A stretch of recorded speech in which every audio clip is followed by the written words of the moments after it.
வணக்கம் நண்பா, இது அமர்சியூ. இந்த வீடியோவில் நம்ம என்ன பார்க்க போகிறோம் அப்படின்னா 2014 விஓவில் வந்த ஒரு கொஷின் தான் பார்க்க போகிறோம். 2014 மற்றும் 2022ஆம் ஆண்டு மகன் மற்றும் தந்தை ஆகியோரின் வயதுகளின் விகிதங்கள் முறையே 1:4, 3:8 எனில் 2010ஆம் ஆண்டு மகன் மற்றும் தந்தை வயதுகளின் கூடுதல் என்ன அப்படின்னு சொல்லி கேட்டிருக்காங்க. நல்லா பாருங்கள், 2014 1:4.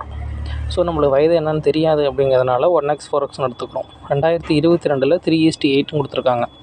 2014 2022க்கு 8 வருஷம் கூடுதல் ஆகுது. அப்போ அந்த வயதுங்க 8 வருஷம் கூடியிருக்கும். ஸோ 1x + 8 4x + 8 அப்படின்னு சொல்லி எடுத்துக்கிறோம். இப்போ 1x + 8 4x + 8 = 3:8. இப்போ நம்ம அது ஈஸ்டில் இருக்கிறது அப்படிங்கிறதுனால நம்ம அதை டிவைட் பண்ணிக்கலாம். அப்போது 1x + 8 4x / 4x + 8 = 3/8 அப்படின்னு சொல்லிட்டு வரும். இப்போ நம்ம இந்த கிராஸ் மல்டிப்ளிகேஷன் பண்ணுறோம். கிராஸ் மல்டிப்ளிகேஷன் பண்ணும்போது எக்ஸினுடைய மதிப்பு 10. இப்போது 2014